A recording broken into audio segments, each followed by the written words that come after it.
Hi, welcome to Point and Shoot. I'm Susan Hagstrom, and today I'm joined by Larry Corthell, General Manager of Noble's Camera Shop right down in Hingham Square. Thanks for joining us, Larry. Oh, thanks for having me, Sue. Now, I've been going to Noble's for probably close to 20 years. You guys have helped me out so much over the years. I know you have a wide range of services there. You've been there so long. How long have you been working down at Noble's? September '83, so 31 Okay. Oh, wow. years So it was quite a while since before I got 13, there. Yeah. Okay, and I suppose over the years, obviously photography has changed so much, and Noble's has changed along with it. What can you tell us about those changes? Well, we used to be on South Street, where Zona's is now, 65 South. So we were a camera store, sold a lot of equipment, and we, in 1983, started developing film. That's when the lab went in. Okay. Before that, we sent everything to Kodak. Oh, okay. So in '83, we were film developing, cameras, frames, and albums. Okay. And that worked. When the train was going in, we moved to Main Street in 1997, and we sort of saw the future coming sooner than later. Okay. And we knew our survival was going to be cards, gifts, and services. Okay. And that's why most camera stores are gone now, because they stuck to just selling black cameras with a lens. Okay. And most of our sales are made in scanning work, video transfer work. We do custom framing, we do custom matting, tons of photo books, DVD slideshows. So most of our work now is in services. And when those things are down, Hallmark and gifts make up for it. We just had a great Mother's Day weekend. Okay. Easter was good, Valentine's Day was good. All the slow times in the camera world are the busy times in the gift world. So that balances out. Absolutely. And so you've been there through all these changes. What was that change like going from film to digital? It happened quick. And what a lot of people in our industry seem to forget, and I remember, there was a switch 2 years before digital, and this is what hurt a lot of businesses. We had to switch to APS film. Okay. After 35 millimeter, while it was still rolling, they rolled out Advanced Photo System, which was a little cartridge of film. That only lasted 2 years. Then digital hit. So a lot of us had to buy a new photo lab for APS, and then 2 years later had to buy a digital lab to handle that. Okay. So it was a lot of scary moments there, Right. trying to teach customers what they just bought and how to use it. Exactly. And that's funny that you mentioned that, because that's really, I've been to Noble so many times over the years and purchased all the different kinds of gift items, as well as cameras, lenses, accessories. But the thing that was really the most important to me was the knowledge that you and the other folks that work there were able to give to me. If I got stuck with something, I didn't know how to use something, you guys were my first stop over there. So when you talk about imparting that knowledge, that's not something that might be listed on your website, but that's a big part of what you guys do. Yeah, it's probably, I'd say, 25 phone calls a day. How do I use your website to order a picture? Right. How do I attach an email? How do I make my new camera talk to my tablet or my cell phone or my live Wi-Fi TV system? Right.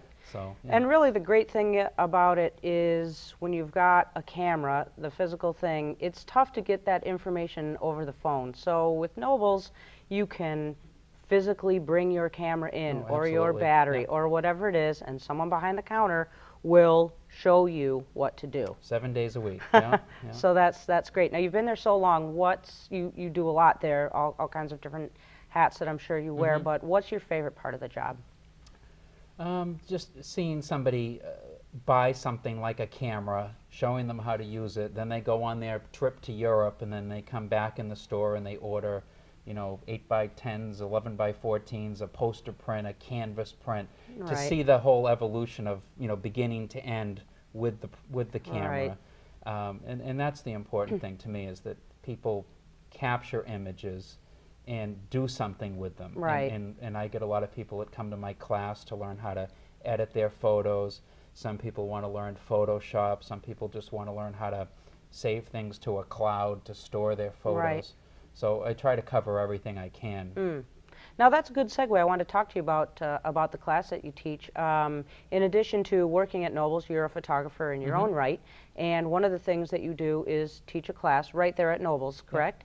Yeah. And is it a beginner class? Is there more than one class that's available? Yeah, it's a beginner class. Okay. I also do a single lens reflex class, and I found, honestly, teaching things like Photoshop, maybe it's me as a teacher, I'm not good enough to teach 20 people at once Adobe Photoshop. I'd rather teach one-on-one. Right. That way, you know, they'll understand what they need to learn at the speed they need to learn. Okay. And I still do a lot of that. And how do people find out about a class that's available? The classes are put up on the website at okay. noblescamera.com. There's an icon for classes. Okay, great. So people can check that out. Now, you being a photographer and working in a camera store, that's like a kid in a candy shop. Yeah. What's the gear that you use when you take pictures? It depends. If I'm hired to shoot a job or a real estate, you know, job where I go in and shoot a house top to bottom, right, I'll bring either a Canon 7D, I have a Canon 5D, probably 12 prime lenses. Okay. The more maybe it's the older I get, I use it less and less on my own. I've got 3 kids from 16 to 21. Okay. And I'm dragging one point-and-shoot camera with me when we go somewhere, and most of the time the pictures I take for myself are just random things that weren't even planned. And the point is, and I think you've said this, always have a camera on you. Exactly. And be ready to go. And exactly. That's what I'm going to try to show tonight. Okay. And another important thing is to learn how to edit your photos. To me, it's a 50-50 split in making a good photo between shooting it right, okay, and then, you know, post-production, editing the photo properly. Okay. And you can edit a photo, and this is the beauty of digital. You can take one picture in color, make it sepia, make it black and white, make it vertical cropped, horizontal cropped, and save the Save As button, and save the picture 15 different ways and have 15 different pictures. And anything that you've got your eye on for something new? I know there's new things coming out all the time. We're going to talk and see a few in a bit. But yeah, well, the new thing I'm playing with, and I think it's the future of point-and-shoot photography, there's a new line of cameras that have come in from Samsung. Okay. One of them has a full Jelly Bean Android system where you can take high-quality pictures, much better than a cell phone, shoot video, and watch a YouTube clip, check your email, post your pictures to Facebook or Twitter, check the stock reports. It's everything you can do with an Android tablet or phone, you can do with this camera. Okay, so I know in a little bit we're going to be right down at Nobles, and Larry's going to show us those.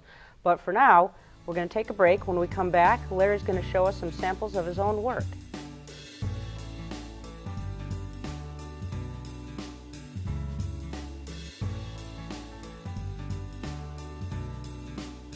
Welcome back to Point and Shoot. We're here today with Larry Corthell, the general manager of Nobles Camera Shop, right down in Hingham Square. And Larry's told us a lot about what's offered at Nobles, all the services and all the wide variety of products that they have. But Larry's a photographer in his own right, and he's brought some of his own images today, and we're going to take a look at them. And I know there's a theme here. Yeah, the whole goal of this was to have pictures that weren't planned, were taken with a point-and-shoot camera, and most of the time it's walks with my kids, it's kayaking, it's games. This was a beach shot, and one of my things is my wife doesn't allow me to bring a camera with a 6-lens backpack, so this is usually with a camera that I can hide in a pocket. Okay. And so I have some birds in flight. And I'm not going to lie, I didn't take the picture that way. It's been cropped, and there's nothing wrong with cropping your photo. The main thing is to make sure it's in focus, and sort of when you go out and take pictures, sort of get a theme in mind, and then go right into your editing. These were some, I don't know if they're egrets or what they are, but they were dive bombing us. I remember that much. And that's the other nice thing. When you take pictures, when you go places, you can look back at the pictures to remember, you know, that day. Right. And so that's another great thing about having the flexibility of the point and shoot, because when you're out and you see something, if you don't have a camera, you're not going to get the shot. Absolutely, and you can't do this with a cell phone. Right. I see people all the time when I take pictures using their phone. Right. It's just, I have nothing against them, but they just don't capture as good an image. This was taken with a Olympus camera at the time that was just a all-weather camera. You could drop it. It was very good outside, and it had a nice wide-angle lens. And it also had about a 5-power zoom, and that bird was probably about 5 feet over my head. Wow. I mean, that's pretty incredible Yeah. that you can get it that sharp Yeah. with Yeah. in flight with a point-and-shoot camera. Candid picture, that was my son. He's 16 now. A point here is you can always take good candid shots without the subject knowing you're taking their picture. Right. And I think those are the best ones versus, you know, sitting them in a chair and having them look Posing, at you. right. Sports shots, you can do sport photos with a point-and-shoot camera. Most of them have a action mode. And sports like basketball and hockey, sometimes you can get them when the action isn't, you know, full speed, which is this one. This was right off, I remember this was right off a timeout. He got the ball. I was able to freeze the picture. This is from my car window. Oh, wow. Down in Duxbury. I was headed to teach somebody how to use Photoshop, and they're on King Caesar Road. Stopped, rolled the passenger side window down, and blasted off these shots of seagulls. So you must have had a pretty good zoom with that, huh? Yeah, that's with probably a 20-power zoom. Okay. Nice. Yeah, and they've been edited. This is one that was a color shot, turned to black and white. It was a real hot, hazy day. That's down in Gettysburg. Oh. And I added a little tint of blue in the sky all over the black and white just to give it some contrast. That's pretty much the same picture in color as is. Wow. So there's a lot you can do post-production to you know, make a picture monochromatic or black and white, and you can soften up parts of the picture. I also picked, there's a standard black and white shot of a row of trees, and you can edit that photo into sepia, soften it up, add some contrast, and you got a whole new picture. You couldn't take the picture that way. Right. But it's 2 steps in a program called Picasa, which is available free for a PC or a Mac. It's from Google. Okay.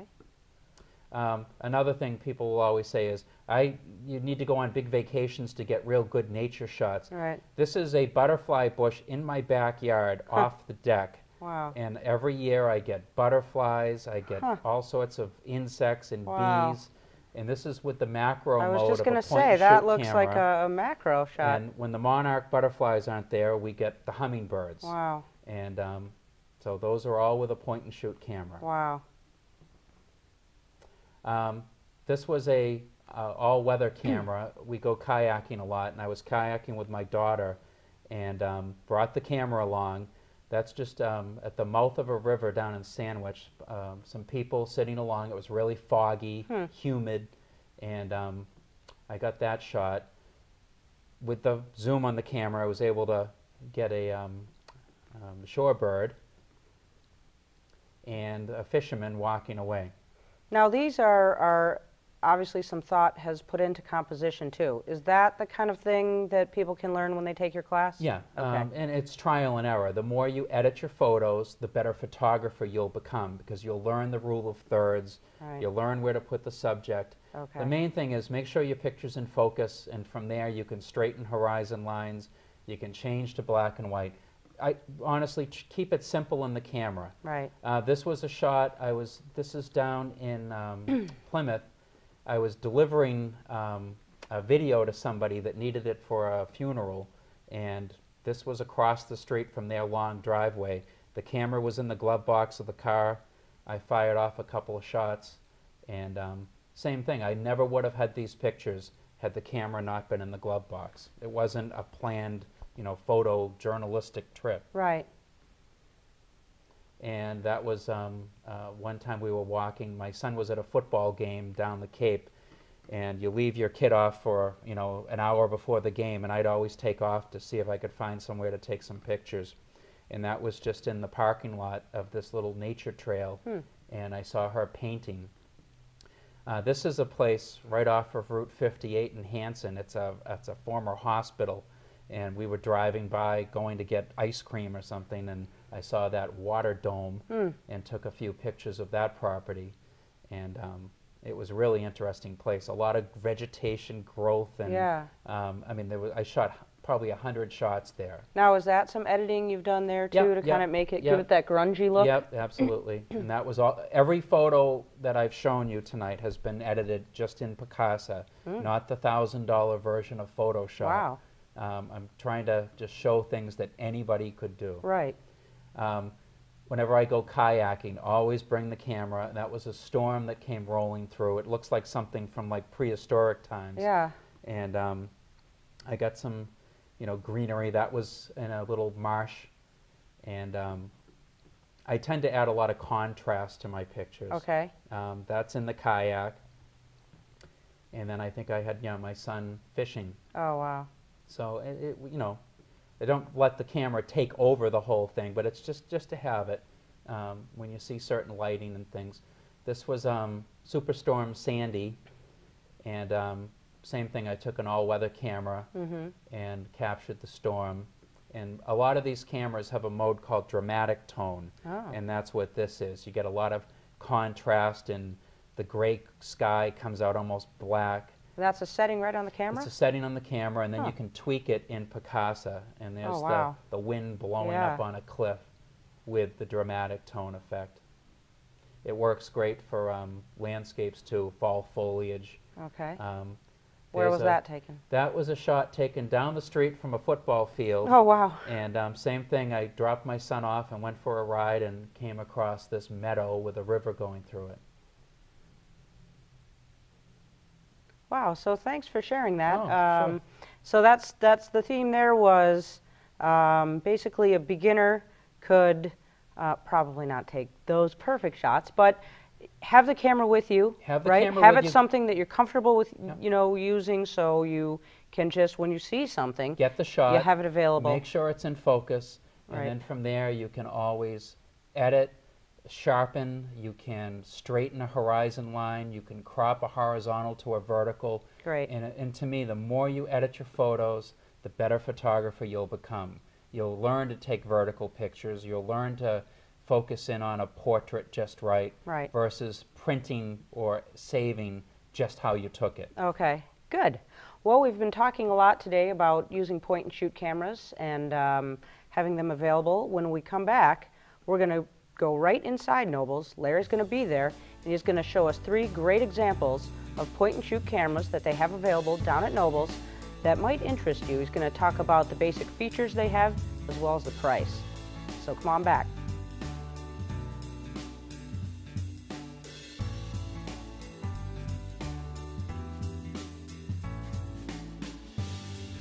Hi, and welcome back to Point and Shoot. We're here today in downtown Hingham Square at Noble's Camera Shop. We're going to go inside and talk to Larry Corthell. He's the general manager there. He's going to talk to us about some good point-and-shoot cameras that might interest you. So here we are inside Noble's Camera Shop with Larry Corthell, general manager. Thanks for joining us today, Larry. Well, thanks for having me, Susan. I appreciate it. Yeah, it's a great shop. They have lots of accessories and, of course, digital cameras. Today we're going to talk to Larry about a few different cameras that they have available. They have cameras for every beginner, intermediate, and advanced photographer. So if someone comes in, Larry, and they're just a beginner and they want to just get started in digital photography, where would you steer them?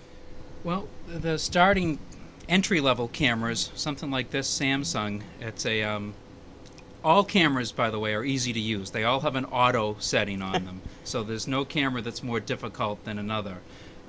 This particular little Samsung camera has a 21 power zoom, touch screen, image stabilization, it's got a pop-up flash. They're addressing things to make the camera more functional with a smartphone or tablet. It has a direct Wi-Fi link, so you can have it talk to your iPhone or your tablet or your laptop, and in some cases your TV. It shoots high-def video. It has scene modes. It's all touch screen. Easy, simple to use. About $250.